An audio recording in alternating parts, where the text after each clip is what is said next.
Assalamualaikum warahmatullahi wabarakatuh.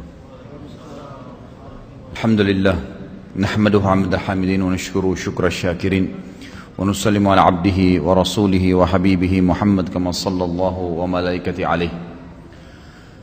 Tentu yang paling pertama kita ucapkan adalah puji dan syukur kehadirat Allah Subhanahu wa taala, dan juga yang kedua adalah salawat dan taslim besar Muhammad sallallahu alaihi wasallam.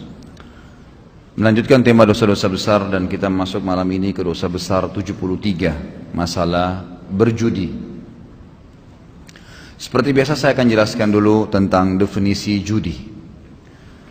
Tentu secara global judi itu diberikan gambaran oleh para ulama segala sesuatu yang dijadikan sebagai permainan.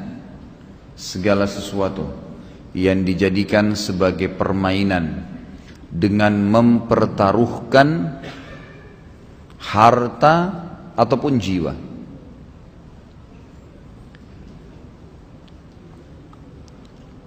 Ini definisi secara umum. Tentu ada macam-macam dan ragam judi ini. Di zaman jahiliyah, di Mekah dulu, masuk di dalam maisir, perjudian mereka adalah mereka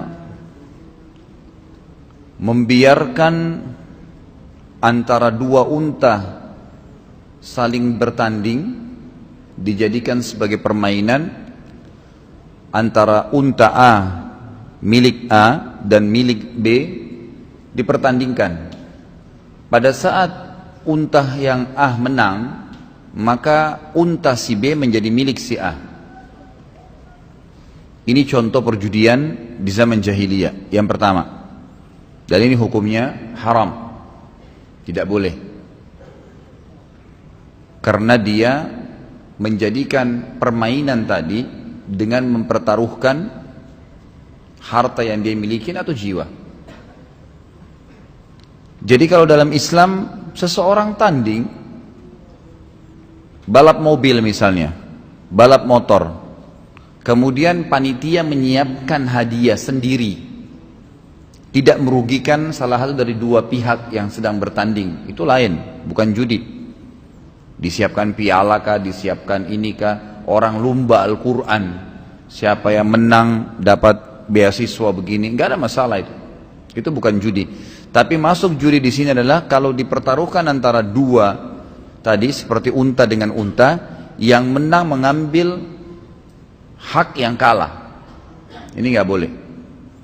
Ini jenis judi yang pertama.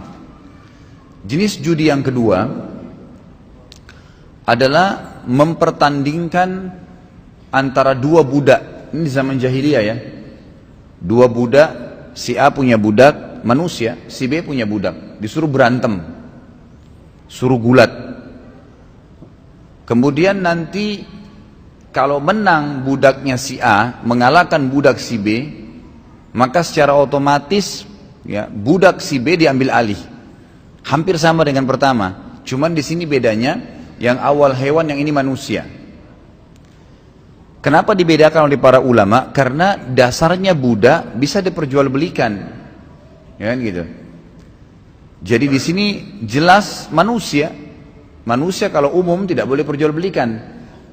Tapi misal kalau ada manusia, itu lebih parah lagi kalau ada manusia dengan manusia. Misalnya dia bilang sekarang kita tanding nih, klub bola ini lawan klub bola ini.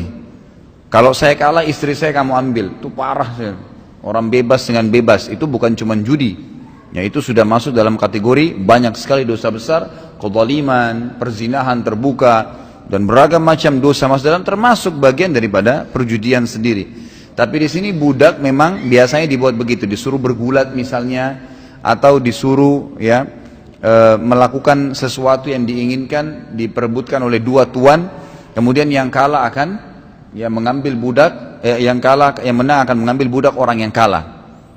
Ini juga termasuk perjudian yang tidak dibolehkan. Jadi walaupun satu waktu orang Islam perang, jihad, kemudian dapat budak, tidak boleh dilakukan seperti ini. Tetap tidak boleh dibuat mereka bertanding, berantem, gitu kan? Kemudian hasilnya yang kalah diambil. Masuk dalam contoh yang kedua ini, tidak bolehnya orang nonton perkelahian lalu bertaruh. Seperti misalnya tinju antara A dengan B. Saya pegang si A, Pak Yoyo si B. Pak Yoyo, kalau petinju saya menang, Pak Yoyo bayar saya sekian. Masuk dalam kategori judi. Sama tadi. Cuma bedanya kalau awal langsung diambil alih, gitu kan. Walaupun sekarang ada perusahaan begitu ya. Ada perusahaan-perusahaan yang mensponsori petinju. Jadi sama dengan subhanallah kasus jahiliyah tadi. Misal saya punya perusahaan mensponsori 10 orang petinju. Si B punya perusahaan juga mensponsori petinju lain. Lalu bertemulah di kelas tertentu mereka bertinju. Kemudian sudah sepakat antara dua perusahaan nih. Kalau nanti petinju saya menang, petinju kamu ini saya ambil alih loh, pindah ke perusahaan saya. Gitu kan? Sama ini. Jadi akhirnya dikorbankan perusahaan tadi. Pertama, yang harus difahami di sini, mempertaruhkan antara dua orang untuk mengambil hasil hukum kezaliman, nggak boleh. Nabi SAW melarang membuat dua orang berkelahi, ya kemudian mengambil hasil darinya. Pertama berkelahinya haram, mengambil hasil lagi juga haram. Beda kalau olahraga dan mengadu ketangkasan, itu boleh. Lain, untuk jihad misalnya. Karena Nabi SAW seringkali memotivasi sahabat untuk bergulat. Bahkan beliau sendiri pernah bergulat dengan sahabat, tapi tidak ada indikasi uang, untung rugi itu tidak ada. Memang ketangkasan saja.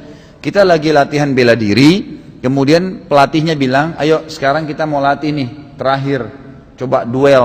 Ya melihat ketangkasan, nggak ada masalah. Para sahabat melakukan itu. Nabi SAW melakukannya.